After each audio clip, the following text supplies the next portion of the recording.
Fanatic games. What do I want to get? Yeah. Well, I'm in my own little niche. I'm a miniature gamer at heart. Nice. So more models to add to the collection is always something that I want. But I mean, that's The what. details are so cool. Yeah, no, it's a whole hobby unto itself. As I got older, I get different things out of it. But that's what's great. I always tell people into board gaming, but in general, gaming is like people come into it not knowing, out there. And it's a lot like going to a movie. There's something for everybody. You just have to know where to look and who to ask and find something. If there's maybe like 5 million others that you will. There's games that, completely honest, I'm not a big fan of. But there's a lot of people who play them. Like I'm gonna maybe do here. I'm not a fan of Munchkin. I get why people like it. Not my cup of tea. I like the more strategy, heavy games, and that's more of I lump that in with more party games. But that's fine. There's something out there for everybody.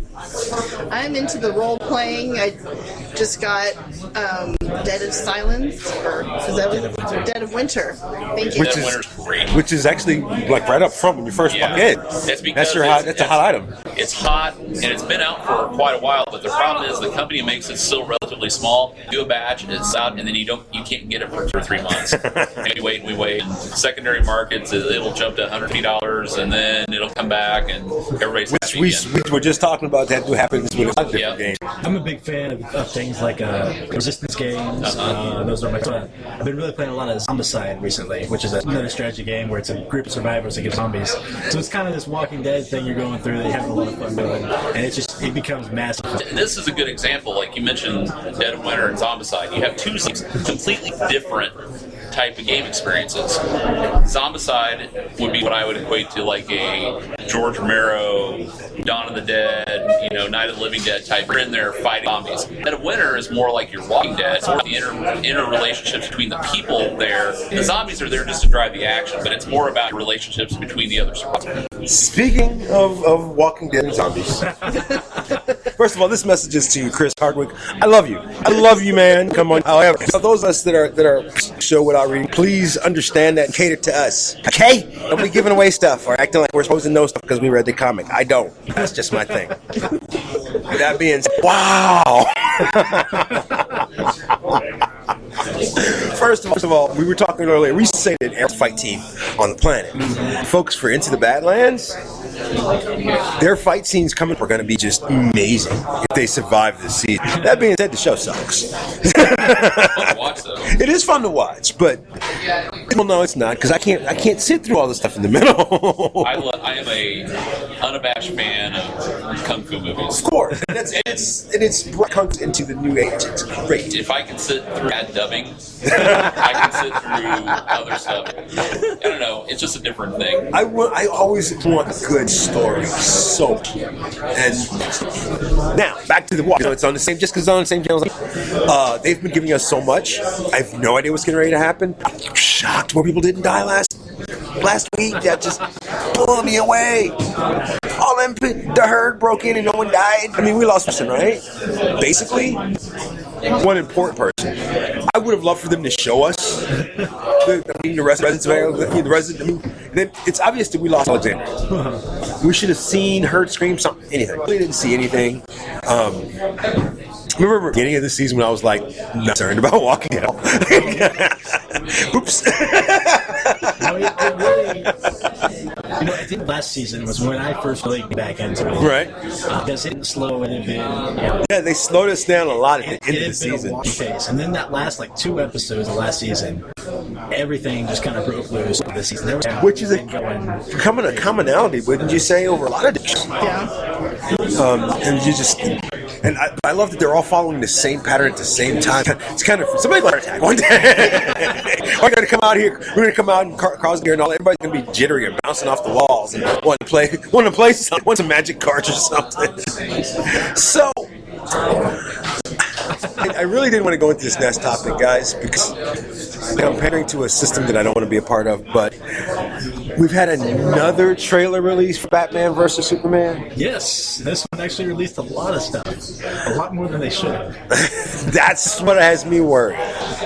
Are they giving us too much? First of all, the premise of having 1 or 2 trailers, great. The second and third are most amazing. Right? All right? But now we're on our third for Third official one. third for Superman.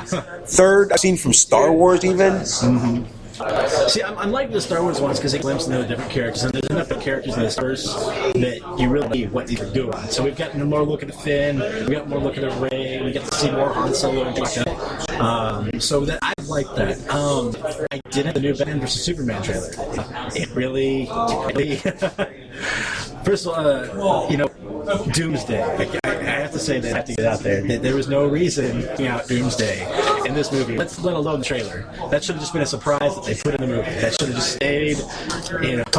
First of all, Because they it's start ballsy. putting the best scenes in the trailer, and you get disappointed with the movie. First of all, isn't it dangerous to use Doomsday in the first place? They never did say it was Doomsday. They never know. If they use Doomsday, that's just people off. Because let's face it, first of all, name something Doomsday, and you just go, that's not going to be my friend. Well, We're not going to be Facebook I buddies. can understand why they're doing it because they want a Thanos kind of guy. They want a huge, big bad guy that they can up against everything else, and it's just too soon. And they should have saved it. First of all, Doomsday was a great idea. It took them a little too long to get done, to be honest with you. It's a great idea. It's a dangerous idea, and it should be played with light, in my opinion, because Doomsday is...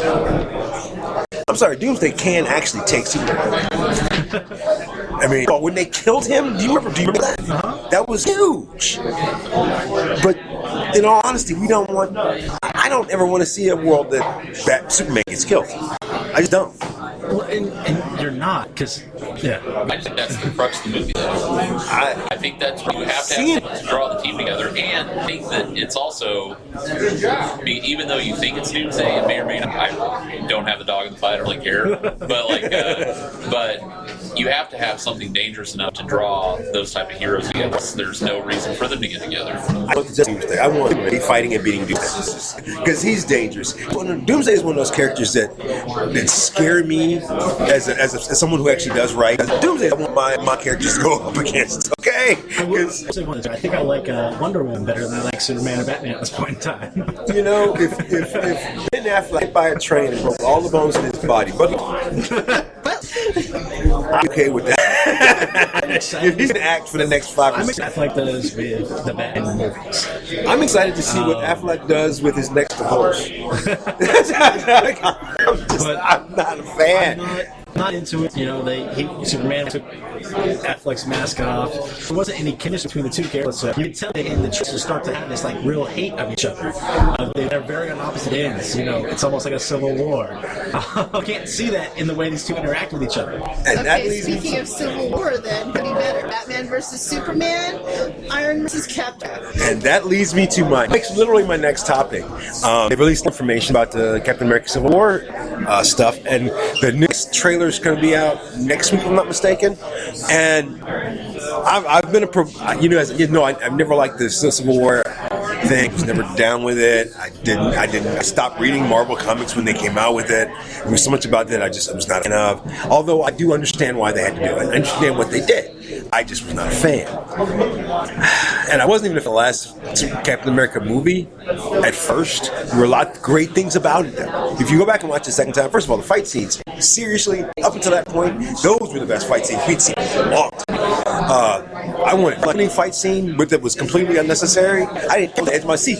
Get him, like a little kid. Yeah, like a little kid. Whoop his butt. Did he just jump without a parachute? Everything, the first 10 minutes of that movie were awesome. Could be that guy. Your ass will have a conversation on the radio with somebody else. Anybody want to get off? Yeah. Actually, that Carl, what you've gotten off? I would have stayed in that corner just so I could watch it. How many people were in that elevator? Because he whooped all their asses. There's at least 6. I don't know. Man. No. It was more like 25 guys in the elevator. And first of all, if you're balls enough to say, does anybody want leave him alone? Have enough sense to not mess with that guy, because he's a badass. I'm hoping for goodness. I'm looking forward to this trailer actually, a lot. considering that's our next installment, and it's going to be after that. There's like so much coming out after that, so I'm actually looking forward to it. I'm definitely looking forward to it. I really like her, especially at the end when Tony's like, "Who was your friend too?" And that kind of like Yes, sad, I broken like voice. that. And, you know, that got really emotional. I'm like, whoa. I look forward to them breaking them down. Yeah. Didn't break them down nearly enough in Ultron, to be honest. But as overall, it's my girlfriend actually put this best. I made her watch it. It's just, I really want to see this. It just looks like a bunch of superheroes with bad attitudes. Don't you have a game for that here at Metagames? Yeah, I'm sure. But if you really look at it, it's more just, you know, the only thing you see in the trailer is Captain America complaining about Bucky, and then I complain about Captain America having a new best friend. A teenage girl drama. I think it's a good movie. My thing that I'm not necessarily upset about, I'm worried that most people care about is seeing Spider-Man. I'd rather them not have it. I don't mind if he crosses over into that universe with them, and I do look forward to that because I feel like they've not done him right yet in the live movies. They haven't really done him as good as what he should have The first been. two Raimi movies were solid. They're great. First of all, the best cracking part of Spider-Man has yet to be pulled off, in my opinion. Although the first of this last one wasn't bad, but he really did that good. It's just not nearly good enough for me. Yeah, but I don't think you're going to see much with Tom Holland's character. I think that you're going to get... But that's classic Spider-Man. You know, why do you want your ass and swinging? I mean, they even as he's gotten more and more into it in the comics and in the cartoons. He's more of a wisecracker than he's ever been. They can't manage to pull it off. That's almost superpower. He just gets the villain so distracted with his, you know, gets him mad. Gets I him want that upset. superpower. He's able to outsmart him, you know, almost every time because he's so worked up. I think of his powers.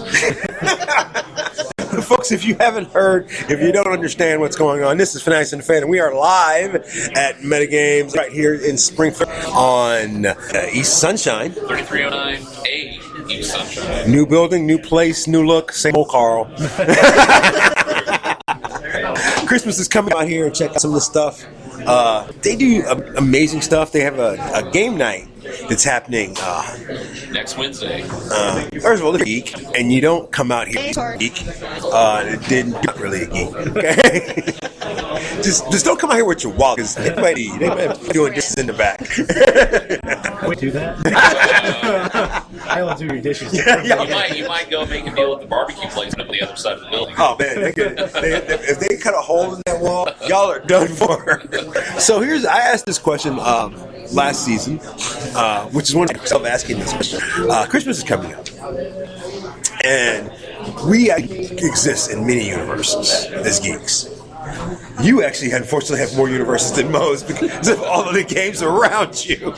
Where would you want to spend your Christmas at? What? And I'm gonna start with you because you have so many to contend with.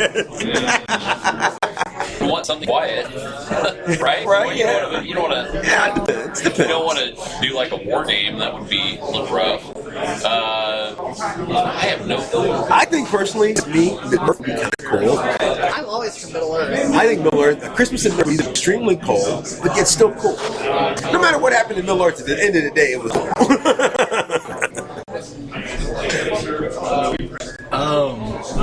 I'm thinking here. I think maybe I'd like to be in like the magic universe and be a planeswalker. Go find the Christmas plane. Do whatever you want at that point. Yeah. Go find the place you want, or go to. I'm not doing Middle in Hogwarts.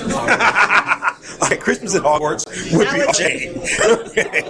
I want those presents delivered by an owl, and one of them needs to be a broomstick. I think Christmas is half Star Wars universe, right? That's just what it is this year. That's exactly what Christmas is this year, and that is a great segue. Thank you, Brandon. What is happening in 2 weeks? Oh, we are going to be down at the IMAX. We're going to be having a lot of fun. We'll have David Fout there. We'll have Fanatics and Fan will be Fanatics and Fan. That's be the second place that you can sign up for our Xbox One. The first place It's right here. right now.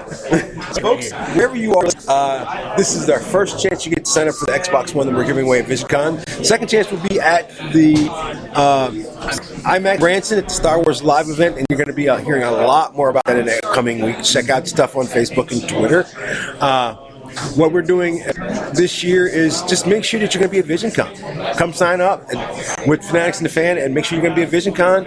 And dude, an Xbox One for free? I wish I could win. You know, I don't really. I'm a single dad. Presents for Chris, so an Xbox One? Come on. Carl looking all sad like I can't win it. Can't win it. Don't have time to play it.